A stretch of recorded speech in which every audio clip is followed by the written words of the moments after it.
Show, episode number 357. My name is John Morgan. Cold Coffee is with me here in Las Vegas. And Cold Coffee, I figured this would be like a special episode for you. I mean, 357, isn't that like one of your pistols, your magnums that you got hanging out of it? I know you're a gun enthusiast. Yeah, so that's exactly how they say it, too. That's how they say it. They said, oh, man, I can't wait to go home and shoot my 357.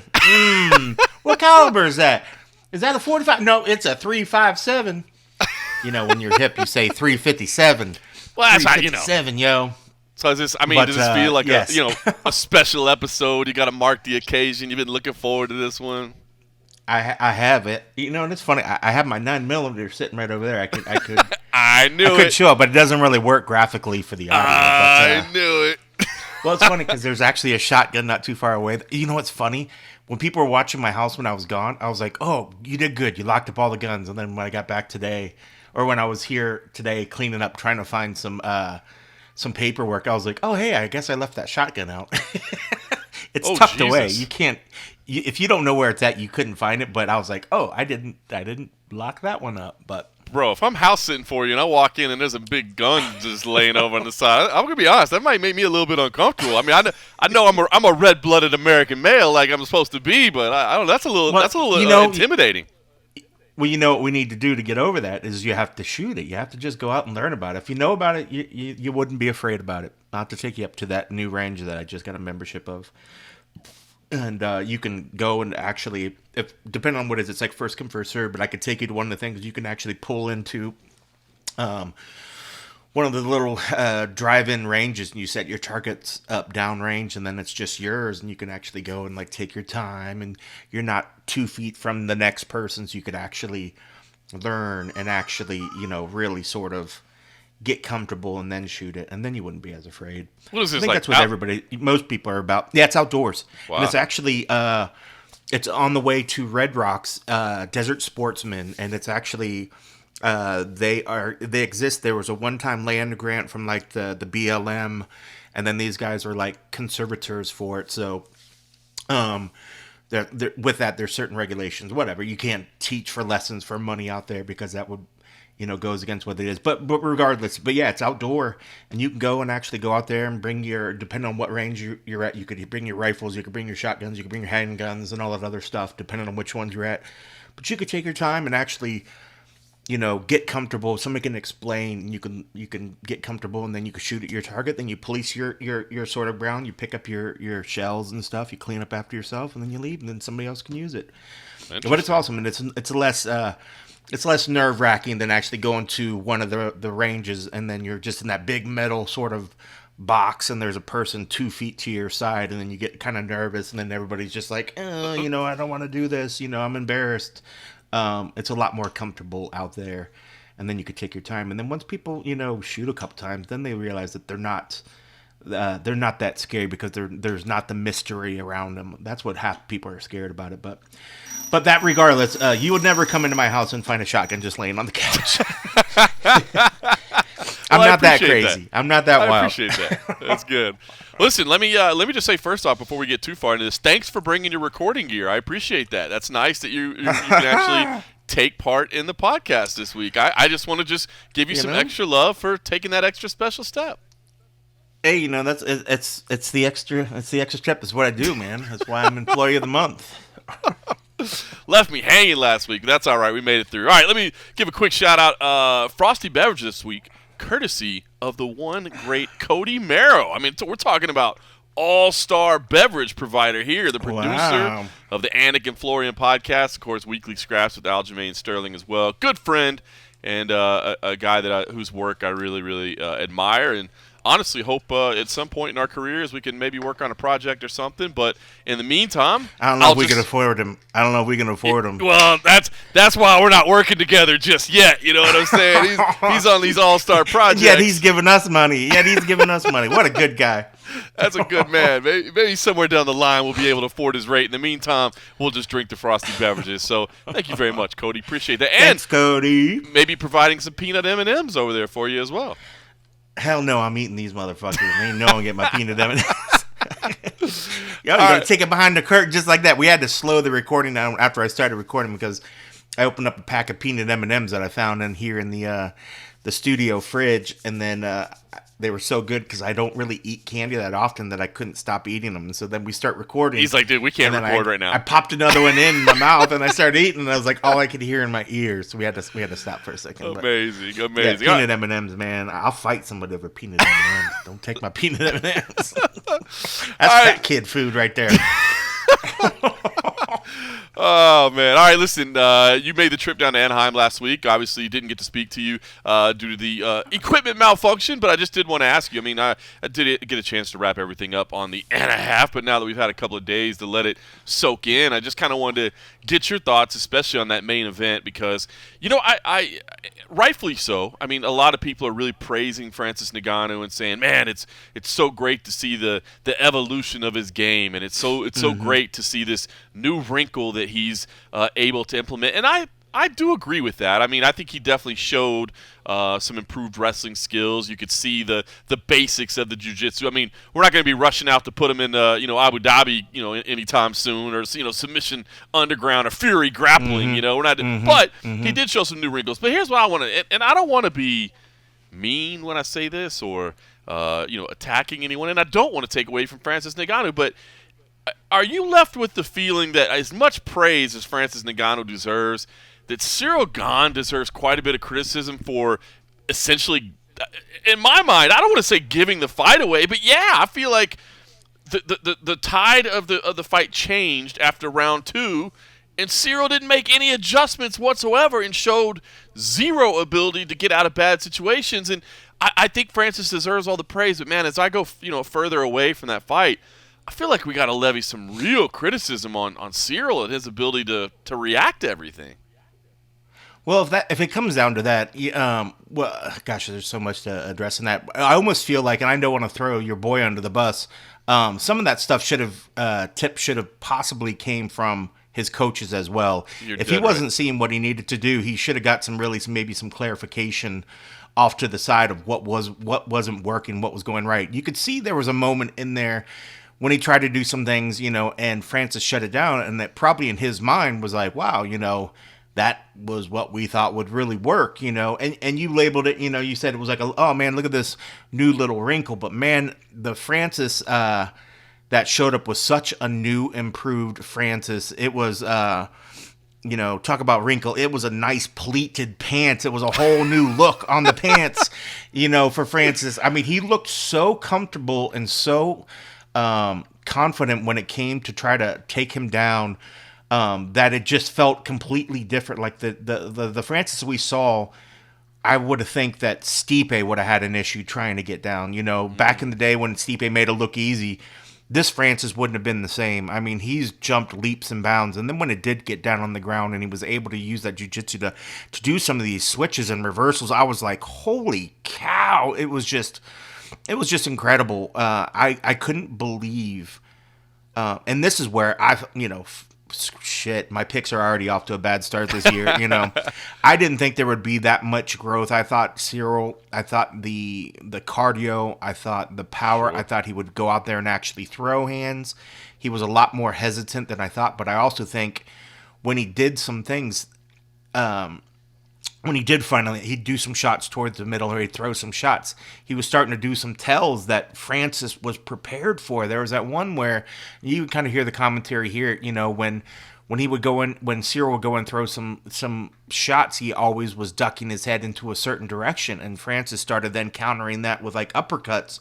So then I felt like that threw Cyril off, and then you didn't see it as much. And I just feel like at some point he just started stagnating, and that would have been the point where if he was trying to figure it out in his head, yes, of course, when it gets down to it's mano a mano in there, what he can come up into his head to address the challenge that's being presented will either win him the day or not. But the great thing about this sport is that you do have coaches in your corner to kind of tip you off to see. And this was the whole thing that this is the guy that said he brought Francis to where Francis was before we saw Francis, start working with Eric Nixis and all this. But this was a guy that didn't give any sort of clues at the time as to how to solve the problem. It even presented, and this is no a slight on him, I think this was just such a newer version of Francis that even a coach that worked with him for so many years was stumped. The power was there. You didn't, even though you started to see him, he was a little bit more open mouth as even the first round, second round. So I was like, man, okay, is he starting to get tired? But then when I looked over at Cyril, I was like, Cyril's not looking that great either. I think a lot of the hesitation, a lot of stuff that he was doing was wearing him down as well. He was probably pretty tensed up, and then all of a sudden that was starting to sap some of the energy as well, because you just never saw the big explosions from him until it got to the very end. Maybe in the fifth round, he looked like, oh, wow, I'm really losing this fight. I got to start to try to throw some stuff. But it was too little too late. And then the fight gets down to the ground, and it's just like, okay, it's not going to work, So, I mean, yes, I think there were definitely some corrections that Cyril should have made. I think there were some areas where his coach probably should have helped in and gave him some clues, and maybe, if he was seeing something. But ultimately, I think this was it was a wonderful performance by Francis, who looked so much improved that it was just a completely different fighter than who we saw come into, the UFC not that long ago. And it's funny, somebody at the end, after he was done speaking, was like, man, that guy really picked up English too, really quickly. I was like, look how well he's picking up everything.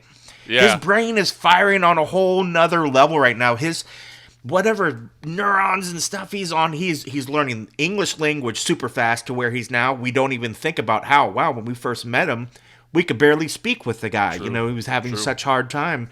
And look at him now. He's soaking up the MMA. He's soaking up everything. And I'm as much as, yes, maybe Cyril could have did some things better, but I think anybody on the roster at that point that night would have lost to Francis, how Francis was fighting that night. Well, two key things I wanted to touch on there. And first, and you said it, hey, some criticism on your boy. And you're right, because I love Fernand Lopez, man. Obviously, I've had a great relationship he's a great with that dude. guy. He's a great years. coach. I love that guy. But I agree. Now, I guess I'll give him some benefit of the doubt in that, we only got little snippets of the corner. We didn't get the whole thing. I don't have a full audio track of his full coaching. True. And True. We were relying on a translator as well, so maybe there were some. But you're absolutely right. I mean, I think they went into the corner before the fifth round, and the advice we heard was, you absolutely can't lose this fight. We can't lose this fight.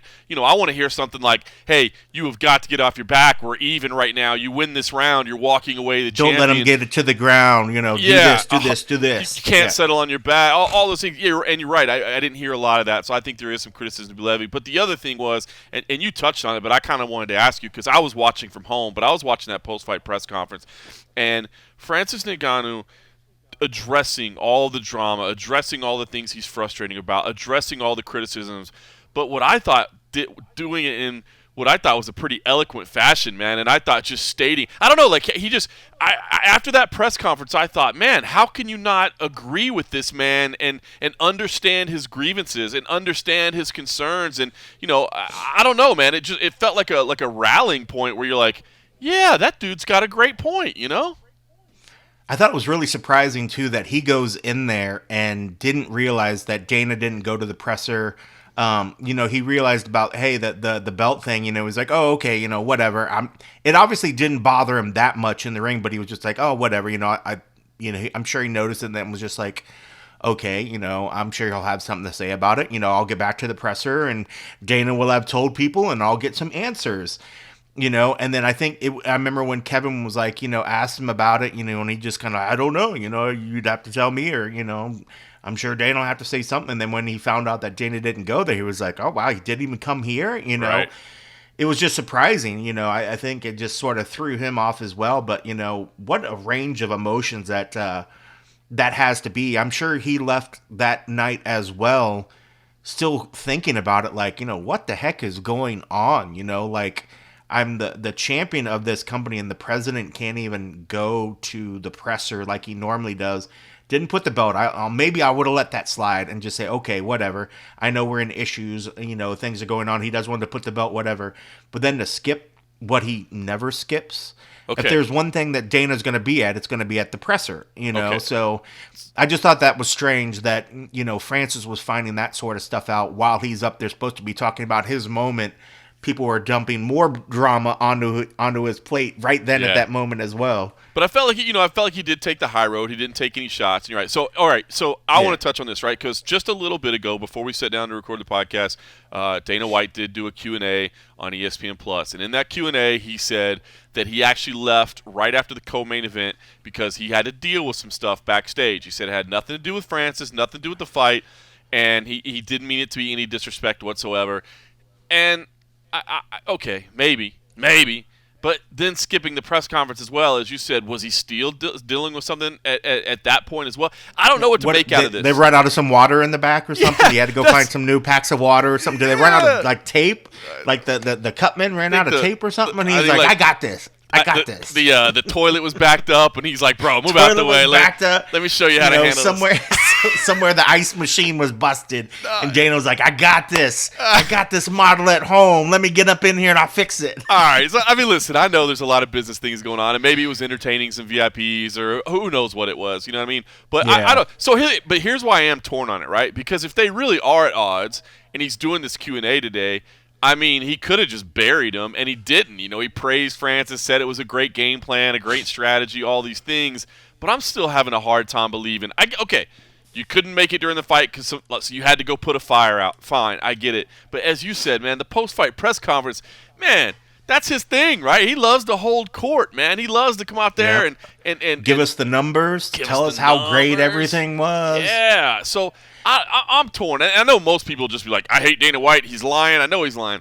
Yeah. I don't know. Maybe he is. This one is, though. I'm having a little bit of trouble swallowing it. Like, okay, something was going on during the fight. Something was going on after the fight, too, that you could do the presser, but you promised you didn't mean any disrespect. I wonder if it's just – I wonder if it's just he did lose his temper, and now he's come back to it and been like, all right, well, I'm going to have to deal with the situation, so let me cut my losses and not bury him anymore. Maybe that's what's going on. I just don't know what to make of the whole thing of him saying, like, no, there was no disrespect intended. Yeah, I mean, if he did, I mean, then at that point, I guess he goes all in one direction, and then at that point, you know, your champ is just going to fight you the whole way. You know, if you go in there and you go firing hard, you know, I still think that they want to resolve this, and you know, they of course would like to see Francis fight again. It's not like they don't want to see him fight; they just want him to do what they want to do on their numbers and their way. You know. It's an honest, just contract dispute, but I mean, it is what it is. It's not like I take it personally that Dana wasn't there, and anybody else that does really can't either. The only person that had a right to take personal issue to it is Francis, and if Francis wasn't going crazy about it, what right do we have to go crazy about it? You know, it's just like you said, it is definitely head scratching, and if something was going on backstage, you know, all credit to him. You know, that stuff does happen. You know, usually in most pay-per-views, that stuff gets handled by other people. But if this was that serious that they needed Dana to take care of it, it must have been something very, very serious. You know, Dana's not going to go back there and try to do something, you know, unless shit gets real crazy. You know, I mean, it could have been guests that, you know, started a tussle with each other, and they could have been Dana's guests. If they're Dana's guests, you know, that's his problem, and I can see where he would go back and do something if there is something going on. But like you said, I'm glad that he didn't throw him under the bus, you know, in the interview today or yesterday or whenever that happened. But because that would have been, I think that would have then been really all bad, and then I think it would have made him look worse. At least now they could sort of walk it. He gave him a chance to walk it back a little bit, and you know, they can you know, hopefully talk about it and move beyond it and see what we're gonna do. You know, if he would have did it the other way, I think that he would have then at that point been digging his trenches, and at that point, you know, it's just war from that point on. You know, that's I'll be honest with you, that's how I felt on Saturday night. Like, oh, this is not going to turn out well. But by Dana saying what he's saying today, even if it's not true, even if he's just making something up, at least it's like trying to reconcile. And now I feel like, okay, maybe these parties can work together a little bit. So maybe it's a sign, even if it's a complete lie.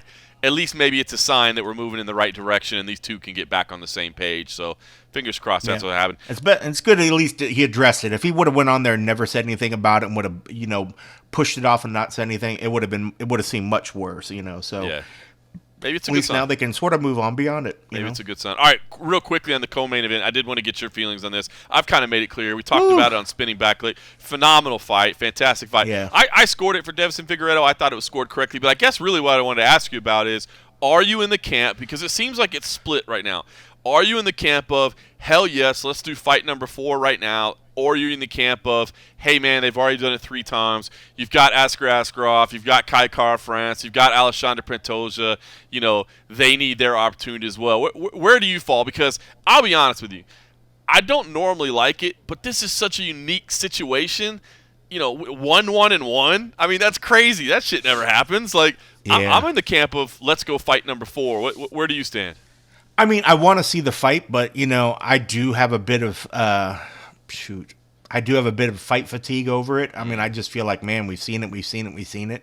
I would like to see maybe some new blood in there. It'd be one thing if Brandon was lucky enough to have a chance to defend it against somebody else, and then we'd get to say, oh man, yeah. He had a great reign. He did his thing. It's not like Davison. On the flip side, had it as well. I mean, I think it's a great fight. Then what happens if it's a draw? What happens if they fight again? It's a fucking draw. What do? We say, gotta go 5. Go back to gotta go 5 now. I mean, I guess I'm on the fence either way. I really don't mind either way. I think the fight was good. I think the fight was great. Sure. I would be good seeing it again, but I also wouldn't mind if if they gave it a break and was just like, Brandon, all thanks to you, but we just want to give maybe one other guy take another shot, or maybe just take some time off. I don't know. I listen, I don't think you're alone. And this is what I wonder too, because I think the only reason I'm down for it is just because it's such a unique situation. Like, we've never seen it before, so it feels like it would be this like historical rivalry that they're going 4 in a row. And it is a great fight. The last one was that same way. I was know. what they did for 3. I So we're gonna know. say it. It's like we can keep saying it again, but it's like, well, we just said that in the last one. And that's what I wonder too. See, exactly what you said. And I think fight fatigue is a great way to put it. I wonder if fans feel that way as well, because part of me thinks the 4th fight would sell better than any of them, because all this, depending on where it's at. Well, no, there you go. That's a great point. If you can do Mexico or Brazil. If it was Mexico and Brazil, then okay, I'm cool, because then I think it would the whole spectacle around it, and I think the fighters would carry themselves differently. I mean, Davison was fucking off his rocker the whole week, flipping them off and just like taking it in, and I think it was pretty cool to see that, and that was in America. Seeing Davison be the underdog and see actually fans sort of really supporting him. Most typical American fans are just very like, I like Davison and I like Brandon. I'm not really going to say either or. This was a very heavy Mexican crowd in a lot of the areas, so it was very, very cheering for Brandon. So you got that feel like it was almost like a home field advantage. But it's like, man, if it was in Brazil, the Brazilians would be just going crazy. And if it's in Mexico, the Mexicans would be going crazy. Then at that point, I would like it just because I think the spectacle around it would be interesting to me. Point. To where I would look past just the fact of, oh, hey, here's another one. I would love the thing. It's the same thing when I think about when Conor fights. I love the spectacle of the whole week. I like seeing the fan interactions. I love the media day when the fans are just louder than the questionnaires, on the mics, and then you see Dana have to interact with the fans, and then you see the fighters interacting with the fans, and then we usually get some fun little moment. So if it was in one of those locations, then sign me up. I'm good with it. Let's go number 4, whatever. But if it's another one that's even going to be at the T-Mobile or be anywhere in America, that's a good point. I'm kind of over it. That's a good point. I don't know. No. I feel like a dick saying that because it's a hell of a fight. But I'm kind of over it, And this is no slight to either dude. No slight to Brandon. I mean, but man, if you put it in Mexico, you put it in Brazil. You put it in Brazil, and you say, Brandon, we're going to give you a chance to go back there. Let's fight. We're going to do something crazy. We're going to have, can you believe it? 4 fights in a row. I know last one was 3 fights, but this is even better. This is 4 fights. But you did it in Brazil. Oh my Lord. I would be interested to see what kind of crew and crowd would follow Brandon down to Brazil. Would we see some crazy shit in Brazil? That would be kind of nuts. I would recommend people don't go down there and try to get crazy in Brazil, because shit is rough in Brazil right now. The dollar is even. Have you seen the exchange right now? No, what is it? It's strong in the dollar. It's like it's almost $6. Oh, it's dude, like $5.50, $5.70 or something. Last time I looked, we be rolling deep at the Churrascaria. Dude, right? those I know. And then like the cheap beers that we would get at the little carryouts would be like quarter. 50 cents, something ridiculous. Amazing. Yeah, I remember at one point it was like when we used to go down there a lot. I remember at one point it was like 4 reais to $1, and even that. And that was like that was towards the high. That was like the when it was like one of the high ones, and we were just like, we're rolling. Yeah, it was like, dude, we're going to like the nicest steakhouse in town and having dinner for like $22 US. You know what I mean? Drinks. With drinks. It was with crazy. Drinks, all you can eat steakhouse. Well, listen, Brazil, it looks like it's out. Obviously, I'm sure a lot of people have seen the news by now. UFC 274 in May was supposed to be in Brazil. That was the plan, but now it's going to be back in the United States. What I was told, and I don't know if the UFC will ever address this or admit it, but what I was told is that back in December, I guess Brazil. I don't know if it was. I guess it would be the Brazilian consulate that did this, the Brazilian government. But now, which seems weird to me, is I got to do more research on this because I don't feel like their president gives two shits about COVID. But they passed a law that if you're traveling into Brazil and you're over 12 years old, you have to be vaccinated. You have to show proof of vaccination against COVID-19 to arrive into the country. And I think we all know, the fighter population and how they feel about vaccination. Well, Dana wouldn't be down there. There you go. So I don't know if he is vaxxed. Is he vaxxed? I think he did get vaccinated, even though he's like, I think he is. I think as much as he just doesn't want to do the mass things, I think he did his due diligence. I think he's vaccinated. I agree. So anyway, I think Brazil's off the table, but I think Mexico. I don't know if there's any other business reasons they can't do Mexico, but that'd be great to get Mexico back on the map as well, man. It's something, because Figgy made it sound like that ain't going to happen for him. That ain't going to happen. And that's funny. He's like, let's do it in Tijuana, and then he's like, nah, just kidding. Let's not. Just kidding. Nah. Can we do Rio? All right. Last thing I want to say about UFC 270. I do vote on the UFC rankings panel these days. I'm part of that whole process. Yeah. I'm fancy like that. Yeah, you are. But I got overruled. I actually thought Said Nurmagomedov should have entered the rankings. Right now, Rafael Sunsao sits at number 15, and no disrespect to Rafael, he's been around for a long time, but 4 losses in a row, kind of tail end of the career. Said, that fresh blood, that quick win.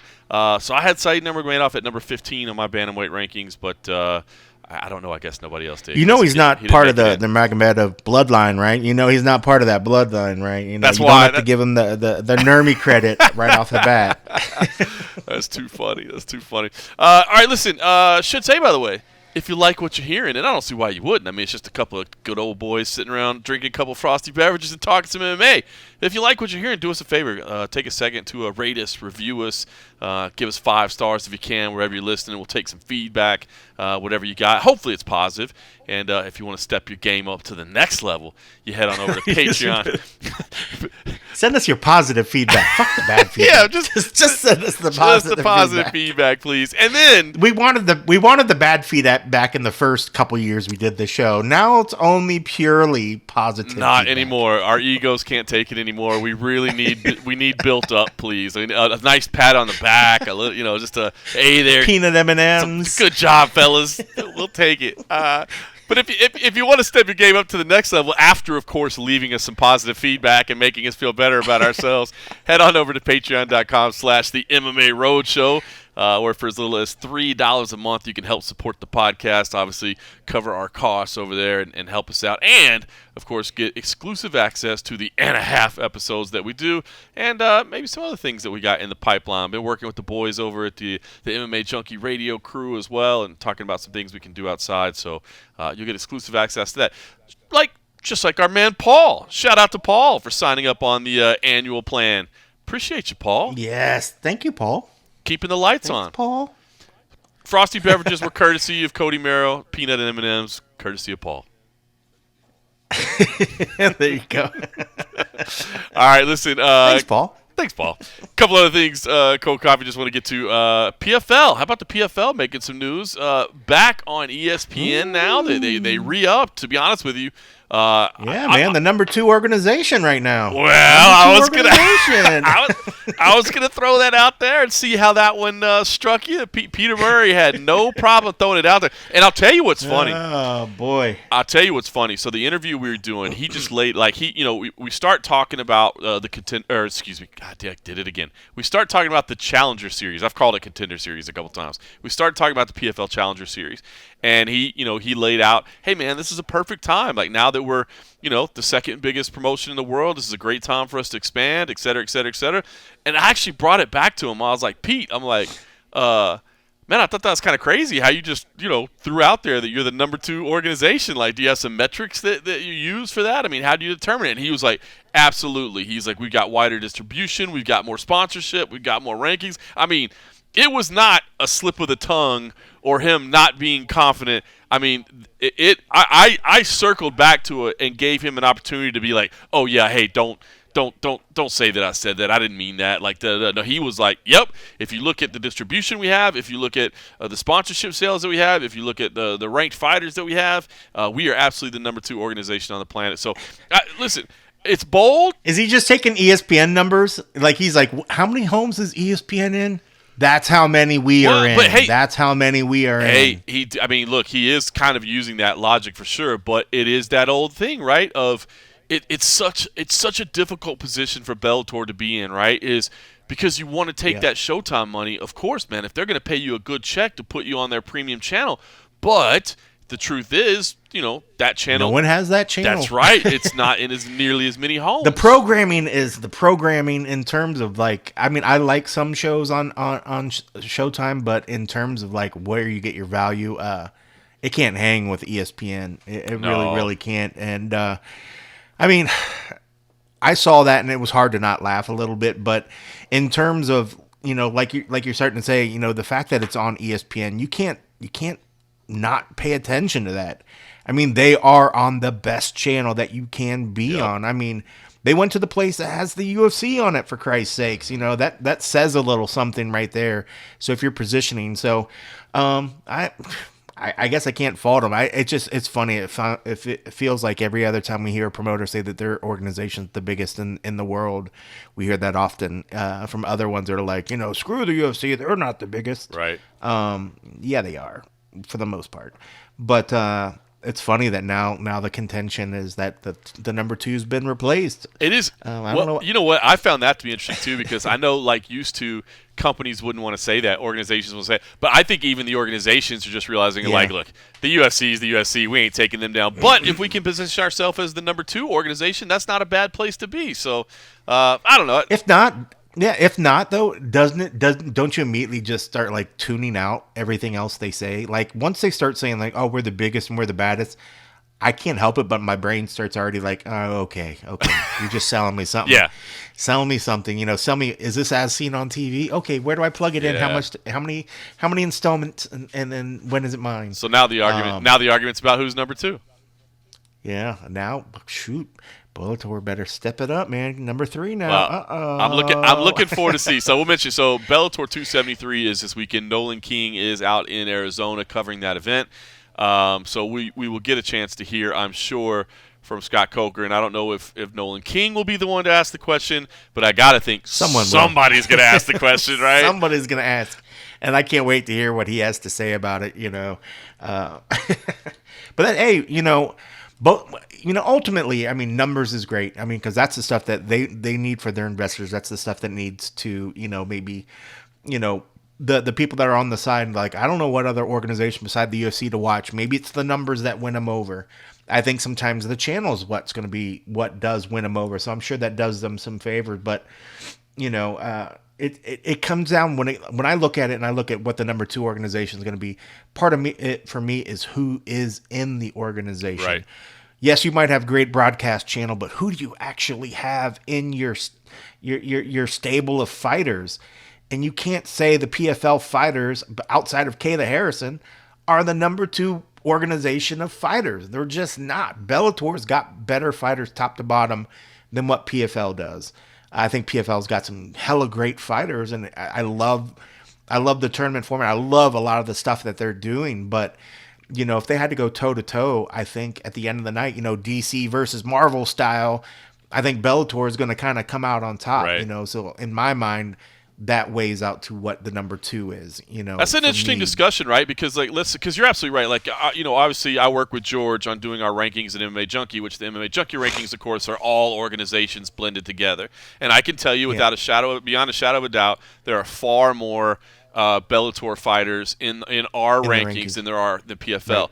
But PFL can sit there and say, "Hey, look, we're drawing 300,000 or 400,000 people an event." And Yeah. they're not drawing 300,000 or 400,000 people on Showtime. True. So what It's is true. so what is number two? Boy, that is a great argument. Like because I tend to agree with you. I mean, if we set up a 16-man Grand Prix with 8 Bellator fighters and 8 PFL fighters, I'm pretty sure in most every division, except for maybe if Kayla was in a division, you're going to see Yeah. the favorite's going to be a Bellator fighter. I'm not saying that the PFL fighters can't win, but I'm saying the favorites Yeah. would be Bellator. But if they're drawing bigger numbers, does that make them the number two? It is kind of an And interesting battle.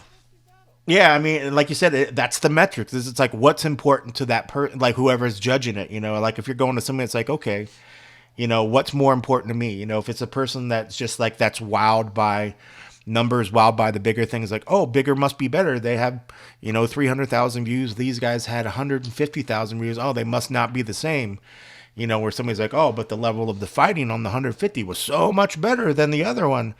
Does that it just kind of guess, it's like with anything out there, depends on what sort of criteria you're looking at, but it's hard to argue with the numbers. Numbers are impressive. I mean, if they are getting double the numbers, it's hard to not pay attention to that, man. And good on them. I mean, we say it every year. We're like, man, is PFL going to be back? Are they going to get funding? Are they going to do it? Are they going to be here? So for them to get the nod again, from ESPN to keep the party going, man. Obviously, they're doing stuff right, and if ESPN's happy enough to do it, to go back in, they realize that it's worth something. Yeah. I mean, ESPN spends a lot of money on a lot of stuff, but they're not the kind to just throw it away. Yeah. So, if people aren't watching it, they're not going to keep buying the product. They're not going to keep putting the money into it. And listen, and I'll add to that. I mean, you can't tell me that Dana behind the scenes, I know he doesn't talk about him in public, but you can't tell me that behind the scenes he hasn't been trying to tell ESPN, like, hey, what do we got this rinky-dink other promotion here on our ESPN airways? Why are they taking Why are you going to confuse your viewers? Yep. If there's going to be fighting on your channel, it should be our fighter. He could easily. They had to have been making that pitch behind the scenes. So for ESPN to say, nah, we want to keep this PFL thing around, that's got to mean they have some faith in them. Yeah. Or, I mean, I wonder also, with them, if it was only the UFC, that's an awful lot of. I mean, granted, we've been saying for a while that UFC is a media company, they're an entertainment company. There's so much stuff that they crank out media wise. Maybe there's a positive part where he's like, well, okay, we don't have to program this whole channel for you. ESPN's going out and creating stuff, but the UFC is putting on a lot of events to help fill up that channel. Now, maybe maybe he might on one front say, man, I'd love to be the one thing, but who knows? They might be like, hey, that's a little bit easier for us. ESPN's not asking more of us to do more, and we're getting great money from them with the current amount of fights, which is a lot of fights. But they're not having to do all the lifting, So maybe there's a benefit out of it or whatever. But regardless, if ESPN's willing to put their money behind it, you can't argue that they're putting out something good and that they're putting good fights and they're doing something right. Hey, it was definitely their best. The last season was definitely their best season. So it was awesome. Yeah. It was a great fucking season. It really was. We're all down the end of the wire. We're like, man, are we going to get some repeat stuff? The fights were great. Everybody watching that tournament, that the format is just cool, It's man. fun. I mean, it's fun just watching them progress forward. And we've always said, man, in a way, when these fighters jump into this thing, they already know what's laid out, the possible fights that are laid out. Yep. There's some guy coming in with the hot, hand off to the side that's swooning everybody and that's going to skip the line. They know who's going to be up ahead, who the possible people is. There's no doubt they can train for all the parties involved, possibly that they might run into, and they know what it is. Yeah. I mean, there's something really cool about that that I think the fighters are like, hey, I like it. How about the Houseman Field story, right? Where the guy wasn't even in the field to start out with, but he gets the opportunity and he gets to work his way through and he gets $1 million. I mean, that's crazy. cool. That's cool stuff. It is cool stuff. So cool. It's so cool, man. And that's a hell of a fucking payout, man. Yeah. For them at that show to give out all that money at the very end, how can you not be happy for the fighters that make it to that, you know? And it's just so cool, man. It's like watching a sweepstakes winner. But you know, there's no, I mean, granted, there's a little bit of luck, but no, this is just seeing all the hard work pay off for that many fighters in one night. It's so cool, man. It's like I had tons of happy feels just watching the end and seeing everybody getting those big fake checks that said $1 million on them. And let's notate as well that it will be on 2 nights this year, which thank God for that too, because they're going to fix that pacing issue. I think pacing that finals pacing was not good, but hey, at least they're reacting. At least they're taking what we said. Yep. I'm pretty sure we said it, and they were listening to us. Just us. Like, we the only people that pointed it out. The road show said this, and we're going to change it. But that's cool. That's a great. I mean, I'm glad we thought of it. You're welcome, PFL. You're absolutely welcome. You PFL. Can send that check. Send that check with that money. Let me ask you, Cold Coffee. What's that Patreon again? What's that Patreon? PFL. That's patreon.com/MMA Roadshow. If you want to, you know what? If it's easier for you, you can just go to Venmo, John-Morgan-400. You can just Venmo it direct. If you don't want to subscribe, that's fine. And look, if you want to go to Patreon, you don't have to listen to the and a half. I mean, I know that's where we gave you the last, That's where it was. But, that's where it was. Well, anyway. Hey, I did want to ask you, too. I mean, I know you kind of joke sometimes about the amount of fights we watch in the landscape, but are you gonna give the Challenger Series a go? It's only 4 fights. It's on I think Wednesday nights. I think if I remember right. Are you gonna? Yeah, I'll give it a watch. Give it a go? I mean, what else are we doing on Wednesdays? Media days or something. Yeah, what do we got? It's not like we had to do like maybe 13, 14, 15, maybe 18 interviews earlier that day. I'm in. I'm in. Let's do it. Let's do it. Let me stock up on my peanut M&Ms. I'm good. I can sense the enthusiasm in your voice. I mean, obviously we've done. Is that coming through? We've done 3. Listen, I know most people might not be able to pick up on it, but after 357 episodes, I can tell when you're being honest, when you're being sincere, when there's real passion about a new passion. There's passion. Oh, there's passion. There's passion. No, man, I'll check it out, man. You never know, man. Like, I think what's crazy and what's fun about some of this stuff is we've seen these products laid out over and over and over again, and whenever they try to do something different, it's worthwhile to at least see what they're doing, and they always learn from it. Maybe if it doesn't work great, they switch it up a little bit. But yeah, man, I'm down. I mean, but am I as crazy as you and you watch fighting nonstop? No, I mean every once in a while I watch like some anime or like some sci-fi that doesn't shit. count.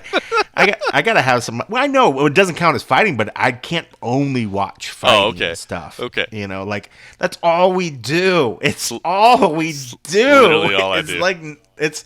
Oh God, it sucks. It's literally all we do every single week. I mean, I'm grateful for it, but it's like when I can sit on the couch and I feel like my brain just turns off and I'm just like, amaze me. It's like going to the movies when you watch the big explosions and spectacles. Sometimes it's good to just put something else on. Like I had so much joy. I was talking to somebody yesterday. They had never seen the Star Wars. You've seen all the Star Wars, right? Not the new ones. Not the new ones. But like this guy had never seen me, and he's like, "Do you think that's something I can watch with my kid?" And I was like, "Oh my God, yes!" And we started talking. And I was like, "Man, it's fun to talk about something else besides just fights.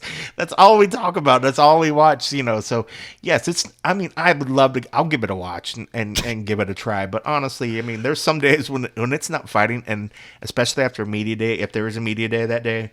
The last thing I want to do when I get home is watch fighting. I'd rather so funny. watch I'm Food Network or something. I'm such the opposite. Like I did watch the end of that. What was it, Chiefs and Bills the other day? That was a crazy ending. Like I watched the end of that. Like I've watched a little bit of the playoffs, but yeah, for me, man, it's MMA, and it's so funny because like when I'm with a group of people and they're talking about anything other than fighting, like I'm just like.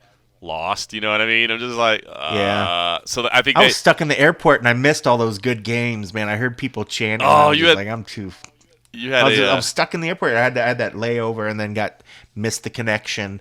And I hear everybody down there at the bar, and it was funny. The bar was like, I went down there and they were like the one that was in the terminal. She's like, sorry, there's no food. I was like, hey, I can do that. It's, I'll just do drinks. She's like, oh, but it's cash only. I was like, well, I cannot do that. I was like, well, see you later. And then I was like, I'm just going to go sit off somewhere in the terminal and watch like Netflix. And I watched some random sci-fi or something. So you just sat there for like 6 hours, no drinking, no nothing? No, I had a couple sandwiches. No, it was I only had to stay there. It was about 2.5 hours. Oh, 3 that's hours. not bad. That's not bad. I guess 3.5 hours. No, they ended up luckily put me on an earlier flight. There was an earlier flight that when I looked, when I was on the plane, I couldn't see it. Didn't pop up as one of the options that I could pick. And then when they were like, oh, we booked you on a new one, I was like, where was this flight? Because it was actually 2 hours earlier than what I was going to be in. But yeah, then I ended up just watching like some sci-fi shit. Dude, there's an awesome show on Netflix, and I know this is why you guys tuned into the show, called Archive 81. It's fantastic. So I watched like that. I binged that whole thing and then watched something else. That's hilarious. By the way, should say, breaking news to the world: you switched over to the dark side for UFC 271 in Houston, right? You're no longer an American Airlines guy. What's that? What? No. You know why? You know why I switched it for this one? Because that fucking layover missed connection. And I was like, I'm so sick of connections right now with it. Because Americans, man, even going from Cali to Phoenix, where there's no weather at all, right, that was a pain. It's because the plane was coming from Chicago and that was turning back around that got delayed. And that's what threw it all off. And I was like, I'm so tired of this connection stuff. So for this one, I was just like, whatever. I'm going to go on Southwest. Actually, almost even booked with United. But the times were a little weird. So, yeah, I just went on Southwest for this one. It's not saying that I'm going to switch completely over. But for this particular one, just because it was quick. Okay. And it was like two bags checked free, which I was like, oh, whatever. Let me just do it. It was cheaper. It was the cheapest option. So you and Matt Erickson, you guys are Southwest guys. Oh yeah, I'm not fully switching over, but whatever. This will be. But the way. It is funny, like when I. Yeah, well, I was gonna say when I go, my brother and mom, when I go visit them in Nashville. Nashville's like a big Southwest hub. So if I do those trips, I might do a Southwest on those now or something instead of some weird connection or something. I'm just over connections right now. I'm just over flying. I'm just over everything. And the year's just started. Just starting. Well, listen, we'll break the news now, I guess. That'll be nice. Cold coffee will be at UFC 271 without me. I will not be making the trip to Houston. It's crazy. I'll just say, not my call. I was completely willing. Not to your do that. call. Not my call. Yes, and we'll just leave Wasn't it at my that. call. I might. But we will have Nolan. Nolan's a strong addition. Nolan's a strong addition. I'll come help you pack your gear for you, so you remember to bring the recording equipment. And does that mean I have to record a segment there? We'll still have a show. I'll be watching. I'll be watching from home, and we'll just leave it at that. I might end up going down there. It's so hard. It's so hard to pack my gear because I have to, with the way I have to do it now. Well, no, I have Southwest, so I can actually bring a second luggage. See, I've been using my tripod gear. I've been putting all my clothes in there, and that's why I didn't have any room to put the recording gear because I use my long bag as my luggage because you only get the one check bag or whatever. That's funny. And I'm a cheapskate. So I put all my clothes in that, and so I just didn't have any room. That's hilarious. For the other one. I didn't realize that was the case. That's so funny. I mean, because I always break down my camera, so now I have my carry-on with my camera in the hard case, and then I have the backpack, which is already heavy enough, and I have no room to put anything else in there because I have the monitor and then all the other crap in there. So I can't put it in there, and then the only other possible would be the thing that has my tripod and all my clothes. But I mean that's pretty packed full as well. So I'm just like, you know what? I can't do a second bag for the Southwest. Maybe I'll just have to go down to Houston on my own and carry your recording equipment for you. So that would be a good addition right there. That would be good. I'm actually considering it. We'll see. I'll see how the budget's looking, but when you see your moms, have moms. Well, that's what I said. There. I got family and friends down there. I might. I don't know. I might go on my own. We'll see. We'll talk about it. All right. Listen. Speaking of travel, I gotta go to the airport. I am heading out for CFFC. I actually gotta leave the house here in about an hour, so better wrap this up and finish packing. Heading out to Philadelphia for CFFC. So Saturday night.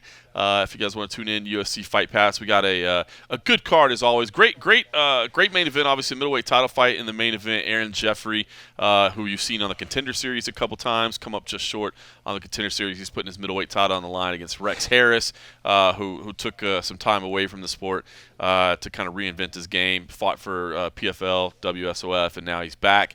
And it's a great. I don't want to not give the main event the respect, but the co-main event, Paul Capaldo, who was supposed to be on Contender Series, undefeated at 6-0, ended up getting COVID like a week before he was supposed to go on the show, and so he got pulled from Contender Series and couldn't do it. He's going up against Jose Perez, who's 5-1. These two dudes are top-level prospects. If you want to see some potential future stars, man, I think Capaldo versus Perez is going to be a phenomenal fight. So that's Saturday night. Myself and CM Punk on the call as always. I want to give a shout out to. I was going to ask. I was wondering if it was just you and CM because the Felder thing that was just for the grappling edition, right? Think, it's normally just you two, right? Yeah, I think Felder's just going to be doing the grappling events with us movie, and I don't even know if that was a permanent thing. We did it for the one time. I don't know if he'll do all of them, but we had a blast, man. Me and Punk and Felder was a lot of fun, man. Yeah, it was good. That was a fun broadcast. Had a good time. So yeah, me and Punk this time.